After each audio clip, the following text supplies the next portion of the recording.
नमस्कार, बहुत स्वागत आप सभी का। मैं आपके साथ अब्दुल नबी हसन लेकर हाजिर हूं आपका बेहद पसंदीदा शो खबर दिन भर।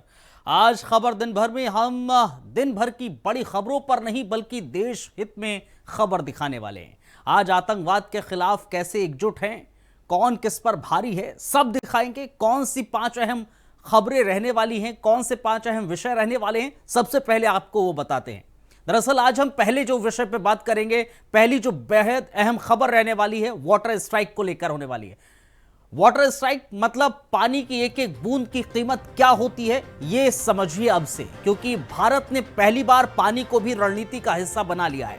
सिंधु जल संधि के बाद अब भारत ने जो किया है वो उसे कुछ लोग वाटर स्ट्राइक कह रहे हैं। बगलिहार डैम से बहता पानी अब पाकिस्तान की तरफ नहीं जाएगा। क्या यह जल कूटनीति का नया दौर है या पुरानी सहमति पर भारत का बड़ा संदेश?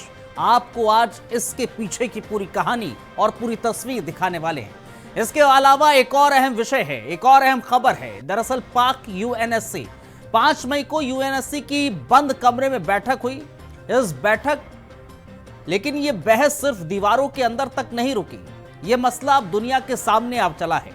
पाकिस्तान ने भारत पर उंगली उठाई जबकि खुद के हाथ खून से रंगे हैं। आतंकवाद की फैक्ट्री चलाने वाला मुल्क अब दुनिया के सामने मासूम बनने की एक्टिंग कर रहा है। लेकिन क्या भारत अब भी चुप बैठेगा? नहीं, इस बार जवाब सीधा, सख्त और सबूतों के साथ होगा।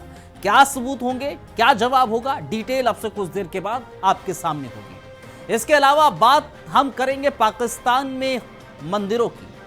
पाक मंदिरों का जब जिक्र करते हैं तो वो सिर्फ ईंट पत्थर की इमारतें नहीं होती, वो आस्था की निशानियां हैं जो सदियों से जिंदा है। जुल्म के साए में, डर के माहौल में और कट्टरपंथ की आंधियों के बीच बात हो रही है पाकिस्तान में मौजूद उन हिंदू मंदिरों की जो आज भी खड़े हैं। मगर कैसे? क्या आप जानते हैं इन मंदिरों को किन हालात से गुजरना पड़ा है? टूट फूट, अपमान, कब्जे और खामोशी का वो दौर जिसने इन मंदिरों को मिटाने की कोशिश की, लेकिन आस्था फिर भी अडिग रही।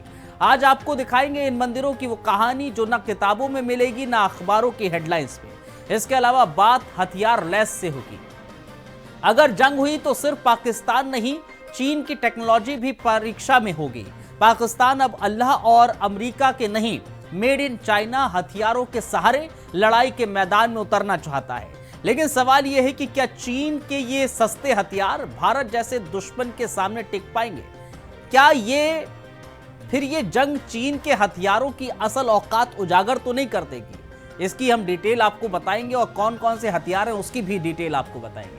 लेकिन बात एक और अहम खबर की करेंगे। बात दरअसल करेंगे हम साथ साथ हैं की। अब बात उस दोस्ती की होगी जो सिर्फ धरती पर नहीं, अंतरिक्ष और साइबर दुनिया तक पहुंच गई। भारत और जापान अब साथ मिलकर काम करेंगे, स्पेस टेक्नोलॉजी से लेकर साइबर सुरक्षा तक। यानी अब ये गठजोड़ सैटेलाइट से लेकर सर्वर तक चलेगा। चीन की बढ़ती मौजूदगी के बीच ये साझेदारी रणनीतिक भी है और तकनीक भी। सवाल यह है कि क्या एशिया की ये जोड़ी अब दुनिया के डिजिटल फ्यूचर को भी रीसेट करेगी? इन 5 अहम खबरों पर आज डिटेल से आपको बताएंगे क्या कुछ अहम होने वाला है, क्या खास, और जाते जाते बात पते की आपको बताएंगे। लेकिन शुरुआत दरअसल हम जब करेंगे तो शुरुआत अहम खबर के ही साथ करेंगे। और जो शुरुआत होगी दरअसल सिंधु के बाद चुनाव की होगी, क्योंकि सवाल सिर्फ ये नहीं है कि भारत कितनी बिजली बना रहा है, सवाल यह है कि पाकिस्तान को अब कितनी नींद आ रही है। सिंधु के बाद अब चुनाव। जी हां, भारत ने पाकिस्तान को दूसरा बड़ा झटका दे दिया है। अब कश्मीर में 2 और हाइड्रो प्रोजेक्ट्स पर काम शुरू हो चुका है और ये वो काम है जिसकी भनक तक पाकिस्तान को नहीं है। यानी बिना दस्तक दिए भारत ने अपनी रणनीति की गूंज उस पार तक पहुंचा दी।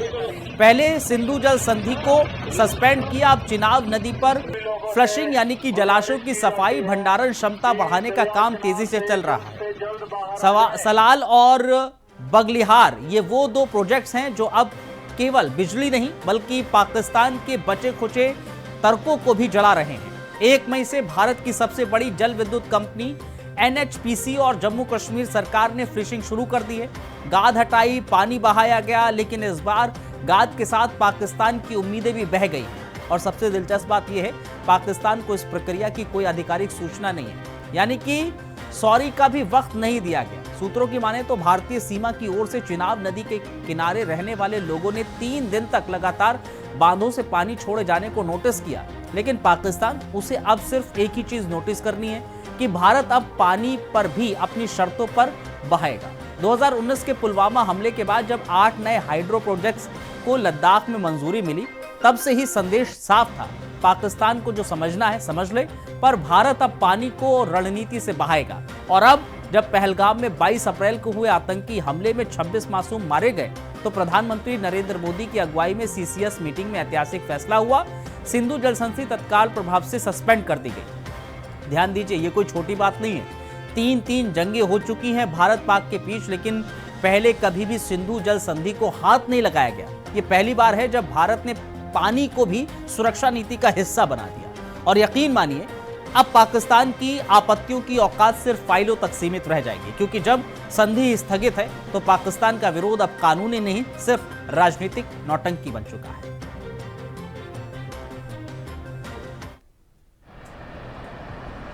रामसूर शर्मा, अखनूर सेक्टर।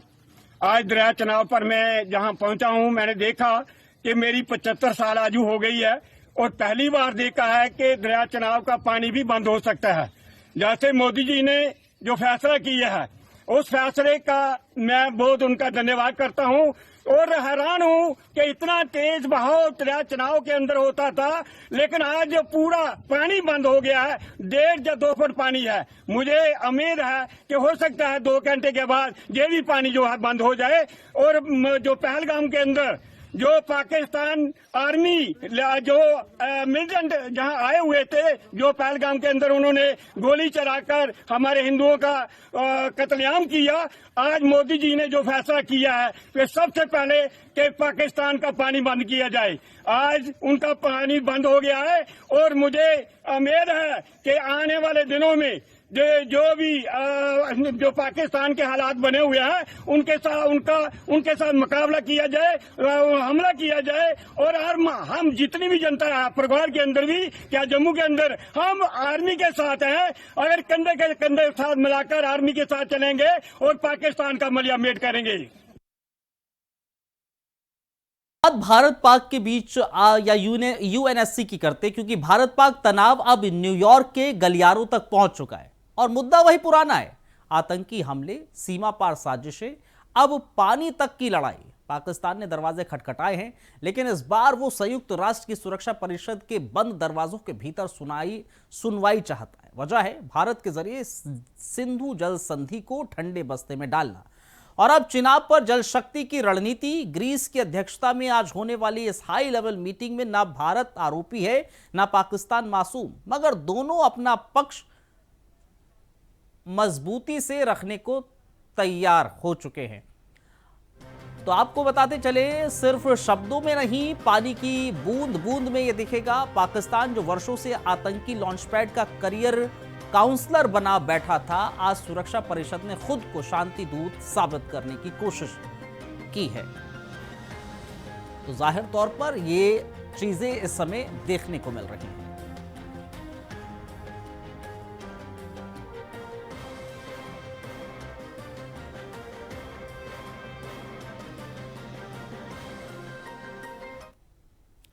अगर युद्ध हुआ तो पाकिस्तान ही नहीं, चीन की भी परीक्षा होगी, क्योंकि पाकिस्तान की फौज अब सिर्फ अल्लाह और अमेरिका के भरोसे नहीं, मेड इन चाइना हथियारों के सहारे भी जंग लड़ने चली है। जरा सोचिए, जिन खिलौनों की बैटरी भी 2 महीने नहीं चलती है, उन्हीं फैक्ट्रियों से आए जेट, ड्रोन, मिसाइल और पनडुब्बियां अब भारत जैसे देश के सामने उतरेंगी।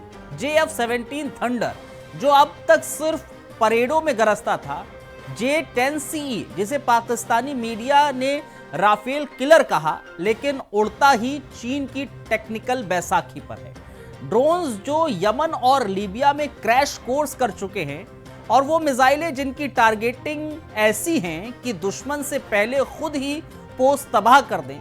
सवाल ये नहीं है कि पाकिस्तान पर कितने हथियार हैं, सवाल यह है कि क्या वो हथियार वाकई जंग में काम आएंगे, या फिर ये जंग पाकिस्तान की फौज से ज्यादा चीन के हथियारों की पोल खोल देगी। जरा आपको अब हम बताते हैं इन सब की डिटेल्स ग्राफिक्स के जरिए, और उन ग्राफिक्स के जरिए समझिएगा कि किस तरह से क्या कैसे नजर आ रहा है। अब पाकिस्तान के झूठ क्या है? पाकिस्तान का झूठ नंबर है 1, एलओसी पर राफेल के इलेक्ट्रॉनिक्स नाम जाम किए गए, इलेक्ट्रॉनिक्स जाम किए गए। दूसरा नंबर है झूठ का, F-16 ने राफेल को मार गिराया। यह भी झूठ पाकिस्तान की तरफ से बोला गया। तो ये तो झूठ निकलकर सामने है। इसके अलावा कबाड़ हुए पाकिस्तान के F-16, वो समझिए जरा कैसे कबाड़ हुए हैं। साल 1980 और 98 में 51 फाइटर जेट खरीदे, 35 से 40 साल पुराने, वो भी 2010 और 12 में A-18 फाइटर जेट खरीदे, वो 45 साल पुराने। 2014 में 13 पुराने फाइटर जेट खरीदे, ये भी आप समझिए 35 से 40 साल पुराने खरीदे गए हैं F-16। 2010-12 में भी डील हुई। राफेल के सामने नहीं टिकता है F-16। अब राफेल वर्सेस F-16 समझिए जो कहा जाता है। अब राफेल जो है वो ट्विन इंजन उसमें है और F-16 में महज सिंगल इंजन। इसके अलावा जनरेशन का जिक्र करें 4.5 यानी कि 4.5 जनरेशन है इसकी। इसके अलावा अगर देखें उसकी 4th जनरेशन है। ये हथियारों का जिक्र करें 24.5 टन राफेल हथियार ढो सकता है और ये 21.7 टन F-16 हथियार ढो सकता है। इसके अलावा नेक्स्ट अगर जिक्र करें मिसाइलें, 14 मिसाइलें राफेल के पास रहती हैं, वो उसमें कर सकता है और 9 मिसाइलें F-16 के अंदर रहती है जो वो दाग सकता है अपने अंडर रहकर। तो ये देखिए आप, ये टिकता है राफेल के सामने F-16? लगता नहीं है। मिसाइलों का जिक्र करें 14 और इधर रेंज का अगर जिक्र करें 3700 किलोमीटर की रेंज रहती है राफेल की, लेकिन अगर F-16 का जिक्र करें 4200 किलोमीटर की रेंज F-16 की रहती है। यहां थोड़ा सा आगे नजर आता है सिर्फ रेंज में। इसके अलावा अगर देखें F-16 और राफेल के बीच में, राफेल के सामने F-16 बिल्कुल नहीं टिकता है। 2222 किलोमीटर की रफ्तार रहती है राफेल में, 2415 किलोमीटर प्रति घंटे की रफ्तार F-16 में रहती है। इसके अलावा अगर देखें, ये रफ्तार का जिक्र है, रफ्तार के अलावा मिसाइलों की पहचान कौन ज्यादा कर लेता है? 40 मिसाइलों की पहचान राफेल कर लेता है और F-16 जो पाकिस्तान का है वो 20 मिसाइलों की यानी कि 20 मिसाइलों की पहचान कर पाता है। मिसाइल रॉकेट कितनी खतरनाक दिखती हैं? शाहीन 3 ग्लोबल मिसाइल है पाकिस्तान की सबसे लंबी रेंज की बैलिस्टिक मिसाइल है ये, अगर देखा जाए। इसके अलावा पाकिस्तान की सबसे लंबी और भारत के किसी भी कोने को निशाना बना सकती है, ये दावा किया जाता है। इसके अलावा इसकी रेंज 2750 किलोमीटर की है। मोबाइल लॉन्चर WS-21-200 टेल का है। हिट रेंज यानी कि रोकथाम के तौर पर इस्तेमाल इसको किया जाता है शाहीन को। पाक कहता है कि इससे भारत की रणनीति बढ़त खत्म हो जाती है। टारगेट हिट करने की क्षमता पर हमेशा शक रहता है शाहीन का। तो ये चीजें हैं। मिसाइल टेस्ट तो हुए पर कारगर साबित नहीं हुए शाहीन 3rd में, ये दिक्कत है शाहीन की। तकनीक तौर पर अस्थिर माना जाता है पाकिस्तान के शाहीन को। इसके अलावा A-100 रॉकेट सिस्टम, ये भी पाकिस्तान का है, चीन का बना है। मल्टीपल लॉन्च रॉकेट सिस्टम इसको कहलाया जाता है। A-100 कम समय में ढेर सारे रॉकेट दाग सकता है, ये दावा दरअसल किया जाता है पाकिस्तानियों की ओर से इस A-100 का। इसके अलावा क्या क्या कर सकता है? एक बार में 300 mm कैलिबर के 10 से 12 रॉकेट फायर कर सकता है।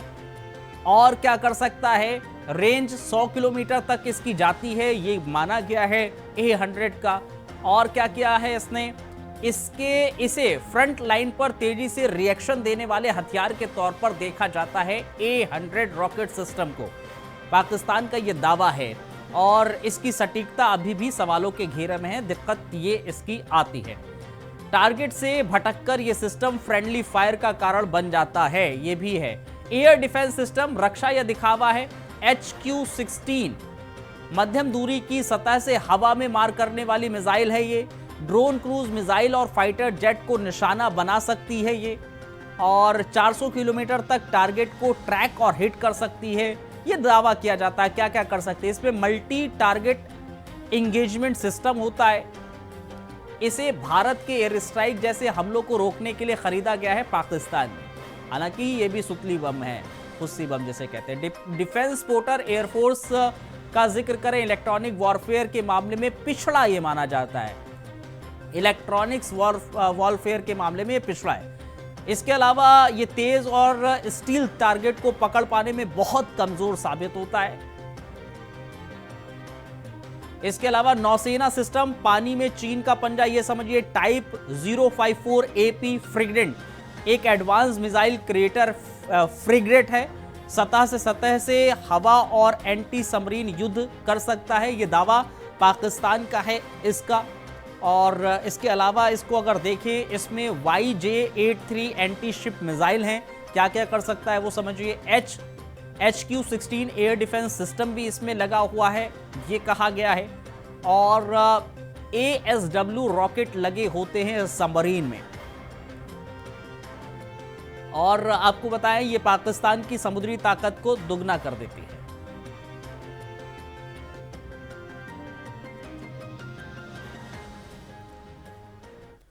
अब बढ़ते हैं आगे। पाकिस्तान में हिंदू मंदिर सिर्फ आस्था के नहीं, अब अस्तित्व के संकट से जूझ रहे हैं। हिंगलाज की गुफा से लेकर कटास राज के कुंड तक हर पत्थर पर इतिहास रो रहा है, हर दीवार पर उपेक्षा की परछाई है।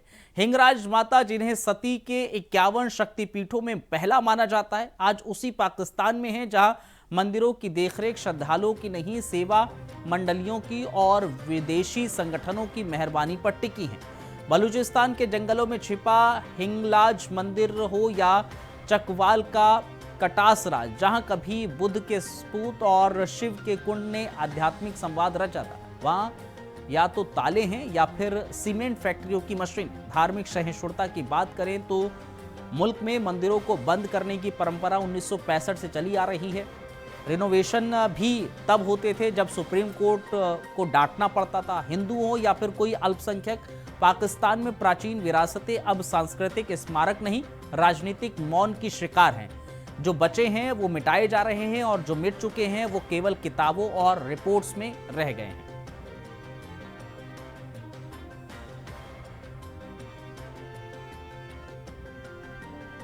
तो पाकिस्तान में मंदिर जो हैं वो बहुत ज़्यादा वहाँ दिक्कतों का कारण दिक्कतें हो रही है। पाकिस्तानी उन मंदिरों को खंडित करते हुए नजर आ रहे हैं। कई ऐसी तस्वीरें, कई ऐसी खबरें देखने को मिली हैं जो हिंदू मंदिर हैं वहाँ पर मौजूद, उन मंदिरों को खंडित किया जा रहा है। अब उसकी वजह क्या है वो अभी तक निकलकर सामने नहीं आ रहा है। और जाहिर तौर पर वहाँ पर जो हिंदू अल्पसंख्यक है वो लगातार ऐसी खबरें आती रही हैं, दिखती रही हैं, जब हिंदू अल्पसंख्यकों के साथ अत्याचार हुए हैं पाकिस्तान के भीतर, और कई ऐसे बयानात भी सामने आए हैं।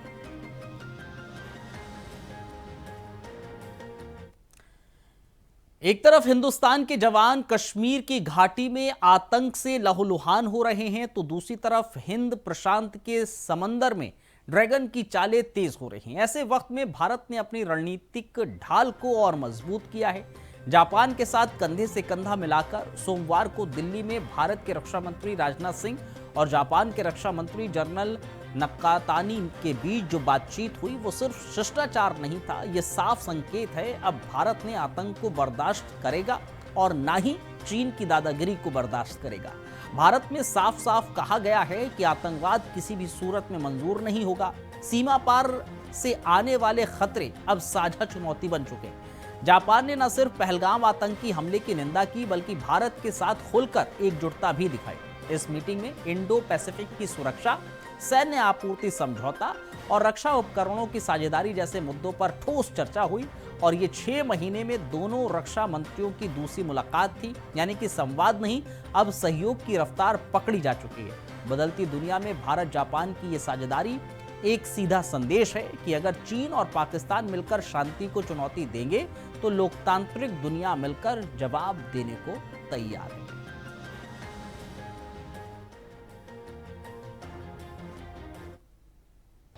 Excellency, Namaskar and Konnichiwa. Yeah.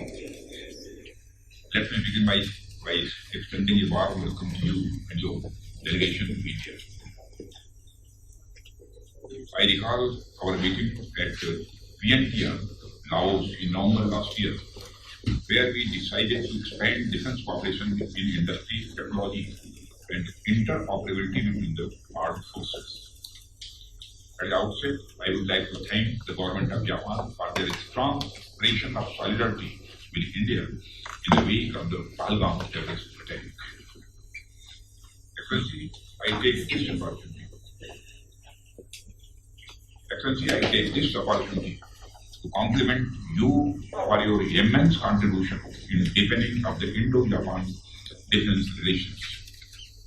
You had earlier laid foundations for a strong bilateral defense partnership by concluding defense equipment and technical cooperation agreement and the protection of classified military information agreement. As you have taken over the charge of ministry again, I am confident our cooperation will attain greater heights. Okay, Command. In today's world, with new challenges and flux in world order, reforms in defense ecosystem, especially promoting joint operations in military, is a necessity. I am happy to share that the Indian MOD has also declared 2025 as year of reforms with aim to further bolster jointness and integration.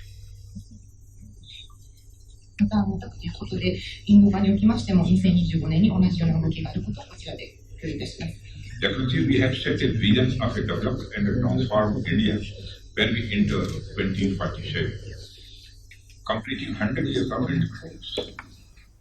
चलिए अब जाते जाते आपको आज की बात पते की बताते चलते हैं। आज की बात पते की है कि कभी हालात बदलने का इंतजार मत करो, खुद को इतना बदल लो कि हालात झुकने पर मजबूर हो जाएं। जो लोग मुश्किलों से डरते हैं वो अक्सर अधूरे रह जाते हैं, लेकिन जो ठान लेते हैं कि अब रुकना नहीं है वो टूट कर भी इतिहास बना जाते हैं। तो इसका सार यही है कि बदलाव का सबसे बड़ा हथियार है खुद को साबित करने की जिद पकड़े रहना।